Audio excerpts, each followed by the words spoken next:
Obviamente son unas semanas que ha habido mucho ruido. Dentro del gabinete lo charla, lo comenta mucho la ministra Patricia Bullrich, dice es muy parecido a lo que me tocó vivir a mí con el caso Maldonado, que fue toda una construcción, y la verdad que era una construcción artificial, mentira, de principio a fin. Entonces vemos que hay bastantes similitudes con esa situación y bueno, es parte del contexto en el cual tenemos que llevar adelante esta campaña. Y yo creo que también, en algún sentido, es una muestra de que Javier Milei es el primer desafío real a un sistema que se montó en Argentina, que lo llama el sistema de las castas, que tiene, por supuesto, muchas vertientes, pero que obviamente tiene una vertiente fundamental en la casta política y que se siente por primera vez amenazada de una manera real. Entonces me parece que lo que tenemos acá es básicamente una reacción de ese sistema de 50 años, porque, repito, Javier es el primer desafío real que este sistema está enfrentando mucho tiempo. Yo lo he mencionado muchas veces, es un sistema que para mí terminó de consolidarse jurídicamente por allá por el gobierno de Onganía. Empezó a crear una serie de instrumentos legales que crearon este sistema de castas, de privilegios, etcétera, que después ya fue muy difícil desarmar. Y yo digo que cuando Onganía armó esto en la estructura legal del sistema jurídico argentino, Argentina era un país que era más rico que España. De hecho, cuando yo nací, Argentina era un país más rico de España. De hecho, yo tenía 10 años y Argentina seguía siendo un país más rico de España. Así que ha sido una estructura que verdaderamente nos metió en 40, 50 años de decadencia. Hoy nuestro ingreso per cápita no es comparable con el de España. Y hay un número que para mí es casi, diría, el determinante, el más representativo de todo lo que estamos viviendo, y es que en los 10 años previos a la llegada de Javier Milei a la presidencia, se fueron del país 2 millones de argentinos. Y los que se fueron primordialmente nuestros jóvenes, ¿no? Se fueron los jóvenes de los hijos de la gente más desfavorecida de la sociedad, se fueron los hijos de la clase media, se fueron los hijos de las clases más pudientes. Seguramente cada uno de ustedes podrá decir si tiene algún hijo que está viviendo afuera del país o no. Y eso para mí es la representación más cabal de ese sistema de castas que después de 50 años nos dejó con 70% de los niños en la pobreza, 50% de pobres, y nuestros jóvenes emigrando. No sé si vieron la película de Francella, pero hay una escena que se llama Ezeiza. Son unos padres, son 16, así que no es un gran spoiler lo que les voy a hacer si no la vieron, pero es una escena de los padres llevando a su hija que se iba a Ezeiza, y hay una escena muy impactante cuando ellos vuelven, porque ellos vuelven en el auto y entonces la cámara se levanta y ellos están volviendo a Argentina y la autopista de la gente que sale está totalmente llena de autos, ¿no? Entonces me parece que ese sistema de castas nos dejó en ese lugar, como digo yo, nos dejó básicamente con las perspectivas de ver crecer a nuestros nietos por Zoom, y ese es el cambio que Argentina decidió hacer en el año 2023, y ese sistema que había generado esa catástrofe es la que hoy está peleando por su supervivencia, y por eso no nos extraña lo que estamos viviendo.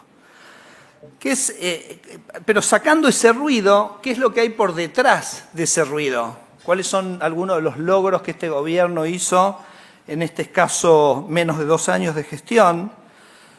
Bueno, 12 millones de argentinos salieron de la pobreza. En cualquier país del mundo las elecciones serían un game over, ¿correcto? Si vos tenés un gobierno que en 1 año y medio saca a 12 millones de argentinos de la pobreza, o ese porcentaje de la población, me parece que no habría mucho más que decir. Es un gobierno que recibió una inflación del 25% mensual, y hoy la inflación núcleo está corriendo al ritmo de 1,5% mensual. Teníamos una inflación de 1,5% por día, dice el presidente, hoy tenemos 1,5% mensual. La economía en este momento está creciendo al 6% interanual.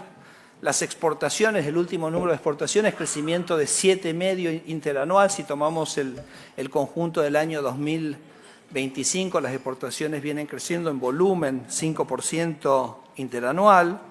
Bueno, por primera vez en mucho tiempo superávit fiscal, que es muy fácil a esta altura decirlo, pero que requiere un montón de decisiones dificilísimas. El superávit fiscal, además, no se logró aumentando impuestos, sino que se logró con la motosierra. La motosierra es la baja de gastos, y la baja de gastos permite bajar impuestos, ¿no? ¿Cuál fue el primer impuesto más importante que bajó el gobierno el año pasado, es el impuesto inflacionario, porque ese gasto se financiaba con emisión monetaria y eso es inflación. Y esa baja de la inflación es la que justamente lo que permitió que todos estos argentinos salieran de la pobreza, porque la inflación, sabemos, es un impuesto oculto, es un impuesto absolutamente inconstitucional, es un impuesto no legislado, que sobre todo lo pagan los más pobres de la sociedad. Entonces, eso realmente fue un cambio. Nosotros decimos la motosierra es lo que permitió que salieran los argentinos a la pobreza, pero también a partir de eso hemos bajado otros impuestos, hemos bajado retenciones, hemos bajado el impuesto país, y esa progresiva baja de la carga tributaria es lo que explica por qué hace 10, 12 meses los salarios reales vienen creciendo sostenidamente. Así que me parece que no es poca cosa. Hemos dispensado de 53.000 empleados públicos, aproximadamente el 15%, sin afectar los servicios que provee el Estado, lo cual es una muestra de la cantidad de tareas innecesarias, inútiles, duplicaciones. Esos 53.000 empleados nos costaban aproximadamente 2.100 millones de dólares por año y son impuestos que hoy no tenemos que cobrarle a los argentinos, es decir, le volvemos a poner en el bolsillo a los argentinos 2.100 millones de dólares que pueden gastar, y por eso hoy el empleo en Argentina son más de 100.000 puestos más que cuando Javier asumió la presidencia, ¿no? Así que me parece que es importante. Se eliminó el cepo cambiario, que también era un sistema. Tenemos una banda de flotación del tipo de cambio. Cuando nosotros abrimos el cepo había como esta cierta ansiedad que el tipo de cambio se iba a 1.000. Lo que tiene de bueno el régimen de flotación es que el sistema se corrige, ya esa discusión no está más. Entonces me parece que es un progreso interesantísimo. Nosotros tenemos una medida sobre las reformas estructurales, de las cuales también habla el presidente y que son en algún sentido mi competencia, y hemos desarrollado un índice que lo que hace es cuenta, porque uno dice, ¿cómo cuenta uno las desregulaciones? Uno podría contar la cantidad de normas de desregulación o leyes que uno toca, pero por ahí uno toca una ley, que el REGINAVE, el régimen de navegación, son 800 páginas, y cuando uno reforma eso, reforma 50, 60 cosas. Entonces hemos desarrollado una metodología para contar cuántos artículos en las leyes o en las reglamentaciones hemos hecho que eliminan registros, eliminan trámites, eliminan obligaciones, etcétera, artículo por artículo. Y hoy llevamos 8.100 de esas desregulaciones, algunas más importantes, algunas menos importantes, algunas más conflictivas, otras menos conflictivas, pero yo creo que a esta altura del partido ya cualquiera de ustedes en cualquiera de los sectores están viendo cómo de alguna manera el Estado se corre y los molesta menos en su actividad productiva, y creo que eso también es un gran éxito, ¿no? Y bueno, y además, para ya terminar, con un boom ya real, ya muy evidente, ya incuestionable, tanto en el sector de energía como en el sector de minería, que me parece que son cambios estructurales en Argentina. Así que esto es lo que ha hecho este gobierno en estos meses, y nosotros realmente confiamos que el argentino va a poder despejar el ruido y ver esto, porque esto es verdaderamente un cambio significativo en su calidad de vida, ¿no? Y la pregunta es, políticamente, ¿qué opciones hay? Nosotros decimos, ¿es kirchnerismo o es libertad? No hay otra cosa. Todo lo otro que te quieren vender del medio no existe. Y me parece que no hay mejor ejemplo para demostrarlo que lo que les voy a mostrar ahora. Miren, qué es lo que ha pasado en el Congreso, ¿no? Déjenme contarles lo siguiente. Ustedes saben que el Congreso a nosotros nos dio una facultad delegada. Las facultades delegadas es un instituto que está en nuestra Constitución. Acá está el doctor Lorenzetti, así que discúlpeme, doctor, si digo algo mal. Voy a estar hablando como economista, ¿ok? Sepa entenderme. Pero entiendo que la Constitución dice que las facultades delegadas solo pueden ejercerse por un tiempo determinado. Vaya, ponémelo sobre las mesas, así la gente lo ve, ¿ok? Que esté encima de la mesa, porque si no nadie lo ve en el piso, por favor.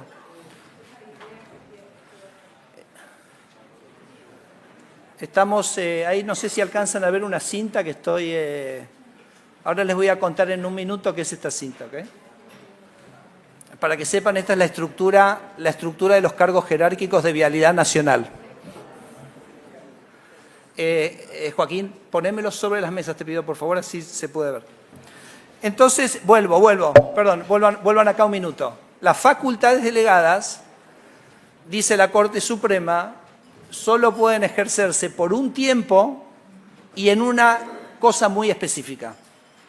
Entonces el kirchnerismo, sorprendentemente, tuvo facultades delegadas muy amplias que básicamente las renovaban permanentemente. De hecho, todo el gobierno de Duhalde tuvo facultades delegadas, todo el gobierno de Néstor Kirchner tuvo en su totalidad facultades delegadas, todo el gobierno de Cristina Kirchner tuvo facultades delegadas y todo el gobierno de Alberto Fernández tuvo facultades delegadas. Con atribuciones tan amplias que, por ejemplo, nos robaron los depósitos haciendo uso de las facultades delegadas.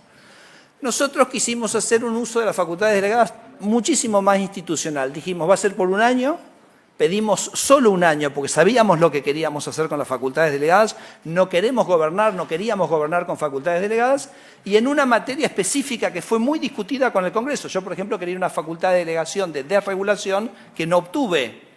Y entonces lo que tuvimos es una facultad de delegación de transformación del Estado. Bien, ahora, ¿qué pasó? Hicimos 76 decretos delegados. Sobre el final del periodo de los decretos delegados tuvimos algunos decretos muy importantes porque generábamos una transformación importante de varias áreas del Estado. Una es Vialidad Nacional, que se está desplegando en esta cinta de 65 metros la estructura jurídica, es decir, los cargos jerárquicos de Vialidad Nacional. Piensen que Vialidad Nacional tiene 5.000 empleados, básicamente cuida 20.000 kilómetros de los 840.000 kilómetros de la ruta vial, de la red vial argentina, 20.000 de 840.000. Para esos 20.000 kilómetros tiene 5.000 empleados, pero 1.500 son puestos jerárquicos que están en esa cinta, hasta cada uno de los puestos, y 1.500 son delegados gremiales. O sea, es una organización donde no labura nadie, porque hay 1.500 que son gremialistas y 1.500 que son capangas, ¿ok? Y entonces, por eso las rutas también están como están y por eso ahí se va el dinero de las rutas. Pero pasa una cosa bastante extraordinaria, que es que el Congreso decidió que iba a derogar esos decretos delegados, que es la primera vez en la historia de nuestra democracia que el Congreso decide rechazar un decreto delegado. Recuerden, hicieron decreto delegado para sacarnos nuestros depósitos, ¿eh? No, a nadie le pareció interesarle eso, pero ahora sí queremos darle transparencia a Vialidad Nacional, teniendo una expresidenta presa en una causa que se llama Vialidad, porque Vialidad el problema que tiene es que se audita a sí mismo. Entonces nosotros lo que queríamos era sacar la auditoría de Vialidad de un organismo independiente para evitar la corrupción en Vialidad y tercerizar el mantenimiento, porque estudiamos los 350 campamentos de Vialidad y vimos que en los campamentos tercerizados que tiene Vialidad el costo es la mitad que si lo hace Vialidad mismo. Eso no, se ofendieron y dijeron que no. Ahora, no sé ni siquiera si se ofendieron, porque no nos llamaron para que expliquemos la naturaleza de los decretos delegados, no nos pidieron los informes técnicos para leerlos. Estoy seguro que ningún diputado o senador leyó los informes técnicos extensísimos que justificaban el decreto delegado, que, repito, emitido dentro de la competencia que nos había dado el Congreso, en el tiempo que nos había dado el Congreso. Bien. Pero bueno, ¿es el juego de la democracia? Dicen que no, listo, es así. La democracia es así, la democracia es un sistema con resortes, y son resortes institucionales como para que la sociedad pueda ir procesando los cambios. Siempre el Ejecutivo es el que empuja los cambios y después tenés los otros resortes institucionales que en algún sentido tratan de generar una visión, si se quiere, más amplia del tema. Entonces, pero lo que sí me resulta muy llamativo es lo que hizo el Congreso. Porque el Congreso derogó los decretos delegados, pero no instauró nuevamente la normativa. Entonces, por ejemplo, si leo a Marienhoff, dice, la abrogación de una norma abrogante no tiene la función de volver a su anterior estado a la norma abrogada por esta última. Y esto es de total sentido común. Cuando un legislador, o típicamente en una ley, vos derogás una ley, uno no puede inferir que vuelve a revivir la anterior. Porque si el legislador no lo dice, ¿por qué uno lo debiera inferir? No hay ningún motivo para inferirlo. Por eso muchas veces cuando uno quiere revivir, dice, derogo tal artículo de la ley y revivo el correspondiente a la ley tal y tal. Entonces el Congreso no hizo nada. En su afán, básicamente, de bloquear la gestión del gobierno, en su afán de preservar este sistema de castas y preservar todos estos puestos que ustedes ven en esta cinta de 65 metros, en la desesperación de un gobierno que está desarmando esa estructura de privilegios que está anidado en el Estado, dicen, muchachos, deroguemos esto. Pero jurídicamente eso tiene el resultado que aquello que derogaron, lo derogaron. Entonces, si derogaste el artículo que crea el INTA, desapareció el INTA. ¿Me siguen? ¿Me siguen lo que estoy diciendo? ¿Qué tendría que haber hecho el Congreso? Derogo esto y restituyo esto. O sea, derogaste el decreto que el artículo 1 que habíamos cambiado, porque habíamos cambiado la naturaleza jurídica de vialidad, lo derogaste, no hay más vialidad.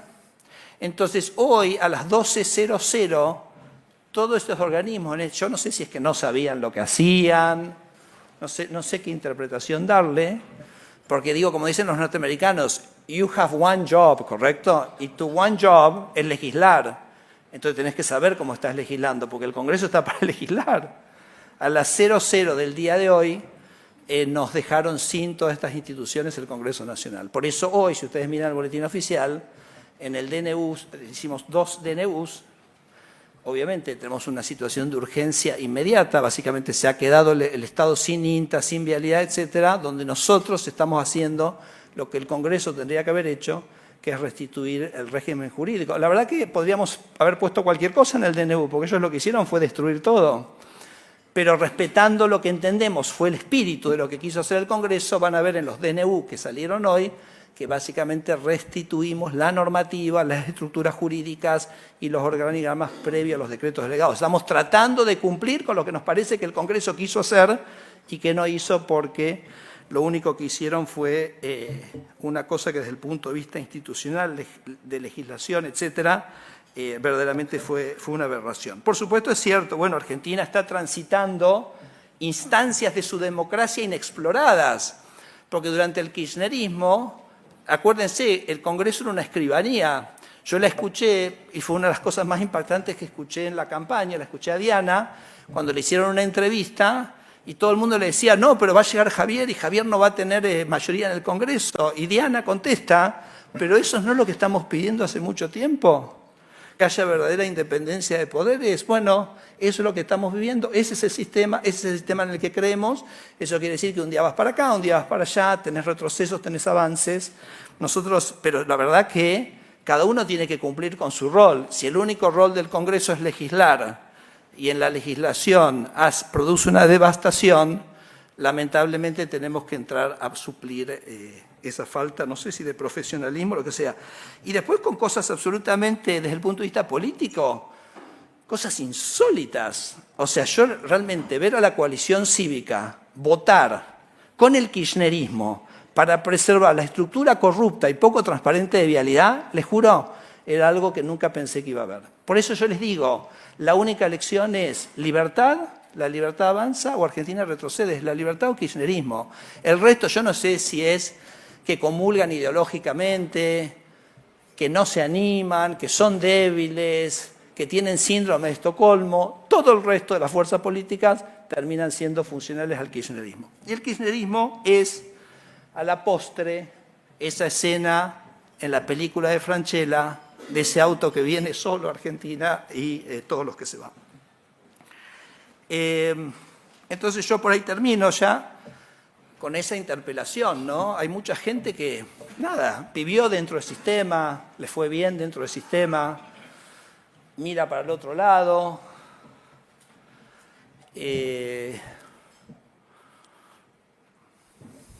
No sé, estaba recién hablando con Alejandra, el decreto 340 hicimos un DNU para modificar la ley de cabotaje. Esa ley básicamente generaba bajas de entre un 30 y 40% en el costo fluvial, fundamental para la industria, fundamental para la industria forestal, fundamental para la industria energética. Hay que llevar las arenas de Entre Ríos al puerto de San Antonio Oeste, en Río Negro. Fíjense que, por ejemplo, los ensambladores de Tierra del Fuego, para mandar sus productos de Tierra del Fuego a Buenos Aires, lo hacen en camión, 3.000 kilómetros. y ensamblan en un puerto. Entonces fíjense la locura que tiene que ser las tarifas de cabotaje, que mandas en camión 3.000 kilómetros en vez de, estando en un puerto, subirla en un barco y llevarla a Buenos Aires. Bueno, eso fue muy interesante. Y yo creo que acá, esto le tiro a Osvaldo, porque me parece que hay las instituciones que piensan en el país, que están pensando, bueno, también tienen que tener una voz de decir, porque la verdad que nosotros la peleamos en soledad a eso, ¿no? Y les digo una cosa más, en los gremios estaban totalmente de acuerdo con la reforma. Porque la reforma, cuando vos hacías cese de bandera, no quiero entrar en los detalles, pero tenías que contratar personal argentino y reservábamos todos los derechos previsionales y aportes, etcétera, lo único que permitía un marco más flexible. El gremio que nos decía, pero si yo con la regulación de Néstor Kirchner la industria desapareció, veo que pasan las barcazas paraguayas por la hidrovía y no hay ni un solo barco argentino.